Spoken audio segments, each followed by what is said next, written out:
Hey everyone, welcome in this second video of the Usea presentation called The Base of Usea. Here we're going to explore the theory of the concept of the undersea soft encounters, which is the base of our action. First of all, I always have been guided by an ethic code. The respect of the well-being and the wild nature of the animals is the best way to get the best encounter. My concept is called the undersea soft encounter and is based on my field experience, which is more than 6,000 underwater close encounter, mainly with orcas. And this field experience is mixed with two theories. The first one is the nonverbal and non-vocal communication from Albert Mehrabian, and the second one is the proxemic from Edward Hall. First of all, the nonverbal communication from Albert Mehrabian. He was exploring and studying the human communication, and what he found out is that the impact of the speaker is not only the words and the sentences we are using to speak. According to Mehrabian, 93% of the impact of the speaker is coming from non-verbal communication. So let's enter more in details this 93% of non-verbal communication. First is your appearance, which gives a signal to the person you are speaking with. The second is the place you are speaking, the way you are moving your body, your face mimic, the touch you can provide if the person is close to you are also giving message to the person you are speaking with. So, according to Mehrabian, in human communication, 93% is non-verbal. But what about animals? Let's take an example with an animal we know very well, which is dog. And look at these two pictures. You have a big brown dog and another big brown dog. The first one is barking, second one is barking.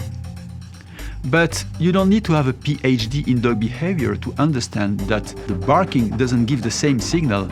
And in this one, you obviously see that this dog wants to play, but the second one gives you a serious warning. And the thing is that the dogs, they don't have a verbal language. So the difference is that 100% of the communication is non-verbal. If you compare with orcas, they also have a body language and a vocal language. But the thing is, like the humans, the orcas, they have a verbal language.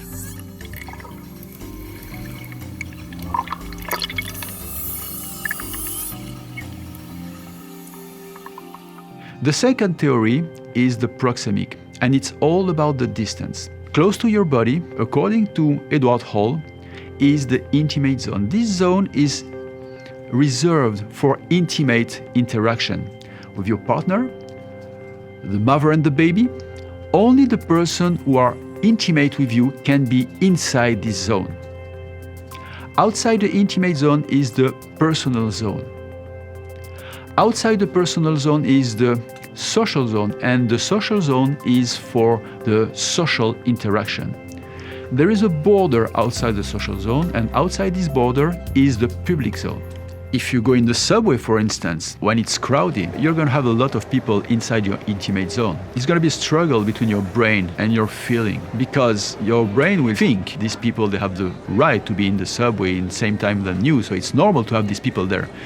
But in the same time, your feeling will tell you different things. You will stay very stiff. You will probably hold on the pole. You will avoid as much as you can the touch with the person close to you.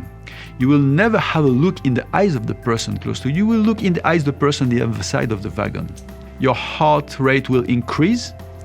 You are stressing, because having a person which is not intimate inside your intimate zone makes you stress. Look at these photos. If you look these people in this field, in this garden, you may think that they are spread out in total random, and it's not at all. It is perfectly organized.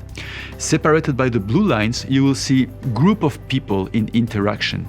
This group will not interact to each other, but inside the group, inside the yellow ring, you're going to see the people in social interaction. And inside the pink ring, you're going to see people in intimate interaction. It's all a question of distance. For orcas, it's exactly the same. And we can apply the proxemic theory to the orcas. If you see this drawn picture of a group of orcas swimming, you may think that they are spread out in random in a group, And it's not, because they are in social interaction to each other, except the mother and the juveniles, they are in intimate interaction.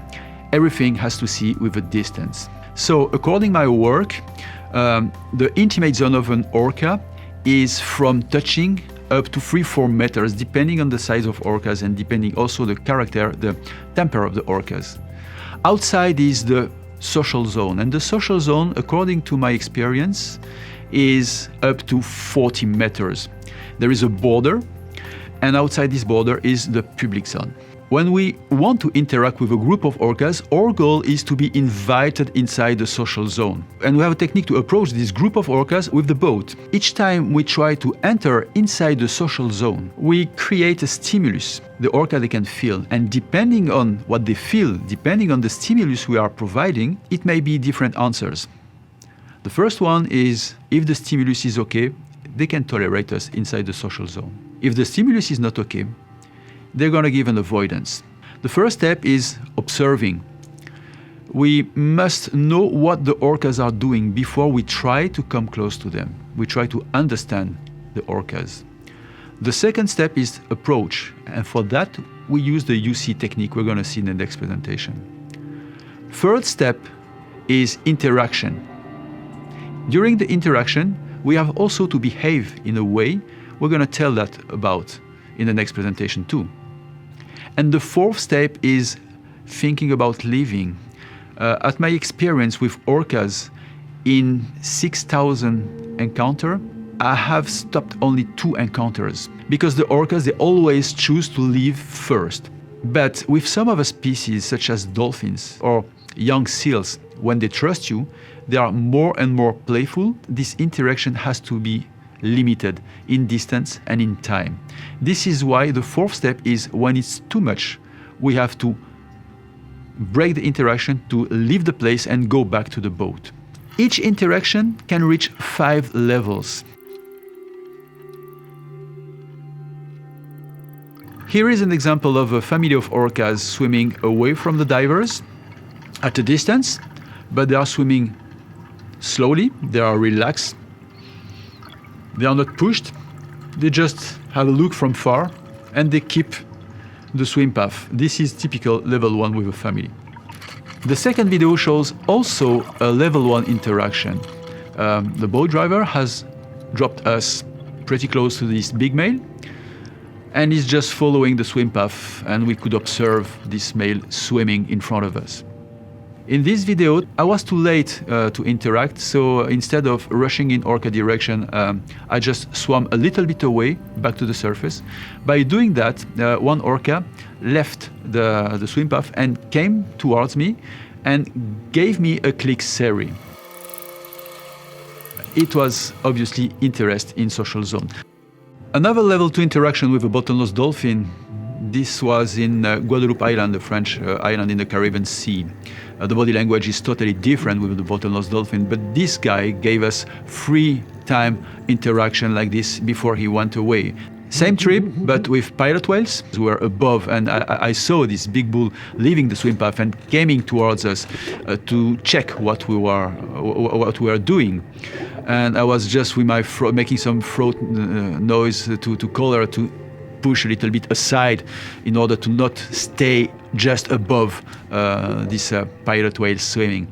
And that was okay, because by doing that, the big bull just took the place again in the pod and went away. So, but it was level 2 interaction with the pilot whales. Here you see a large female, which is the matriarch of the group. And this female stayed maybe 10-15 minutes with the group of divers, and she was just coming towards us and made a backflip. And also she was singing in our direction, and you could see some bubbles getting away from the blowhole, and again and again and again for 15 minutes. They don't want just to check what we are. They also want to say something to us. They want to communicate with the divers for a reason I ignore so far. But this is the goal of my research, trying to understand why they want to communicate with us and what they are saying to us. Again, same situation with an orca, but it's an old footage from 2003 with a very well-known killer whale known to interact very friendly with humans. And that day I was alone in the water, and she gave me this show, first staying still face to me, and then clicking in my direction, and also whistling and turning around me. And this interaction was almost the full day like this. I have many footage, topside, underwater, and she was just a couple of tens of meters away from the group, while the group was eating at some distance, and she gave me the best day ever, the best day of my life ever. Back in Guadeloupe with a false orca, this juvenile false orca was swimming away from the group hunting small fish, and he was just swimming under the boat before we went in the water. I could see him. He was just making a strange noise in the ultra high frequencies.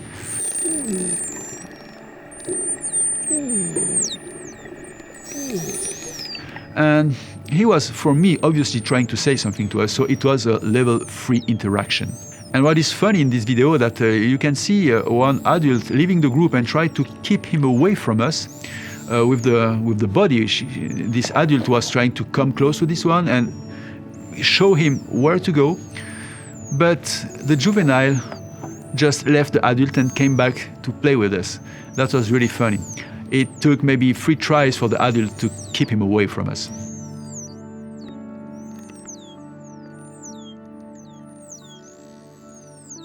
Because of the swim path or for any reason, you can be inside the intimate zone. This is okay for a very short time. In this picture, you can see this big male swimming with a red buoy attached to the left flipper. This buoy was connected to the net at the bottom. My mission was to swim in the orca direction and to cut this line in order to free the orca. And I didn't have the experience I have now, and I didn't know how to come close to this orca. So it took me a while to understand that when I was swimming almost in parallel line, he was more tolerant. This is the day where the UC technique came to me. At the end of the day, when the darkness came, we had this situation where I was swimming from quite long distance away from him in a parallel line. He turned back and faced me. That gave me the opportunity to have a quick dive just underneath the belly. So I just dived and grabbed the rope and cut the rope.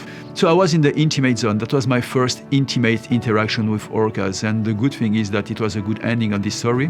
The boy was getting away, let's say, a couple of days later. And we have seen this orca still alive a couple of years later. So it was a success, and I'm really happy for that. This situation, this is one of the 2 cases I asked my divers to go back to the boat, because this orca was not supposed to give me this path. He was supposed to push the juveniles away from me, but instead he was opening this path and keep me between him and the juveniles. So of course, when I was almost in between him and the juveniles, he gave me a strong pressure, and I had to swim backward, and you can see my fins doing like this.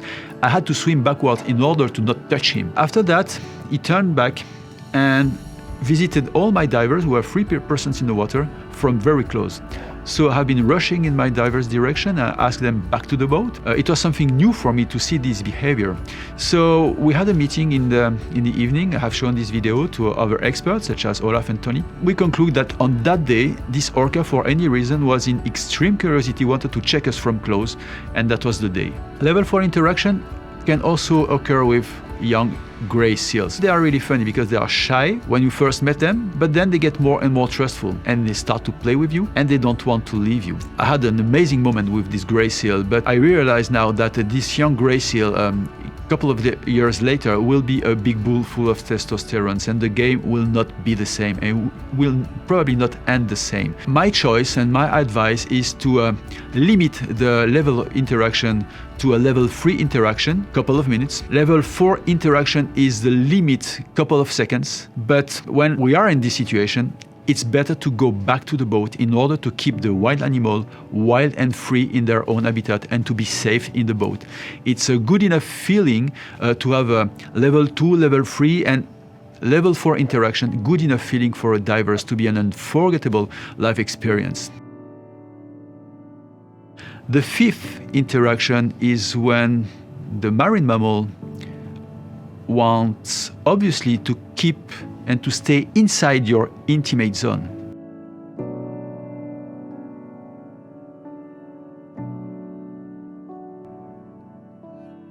all your experience, all your footage, all your pictures of interaction are helpful. You can contribute and become contributors of our Facebook page called UC Orca Sans Frontières. You can ask for being a UC ambassador, and it's going to be a great honor for us to include you in our staff of ambassadors. If you organize some events, seminars, works about the orca behavior, or also the how to come close with orcas, we're going to be really happy to take part of it, or any other suggestion you may have.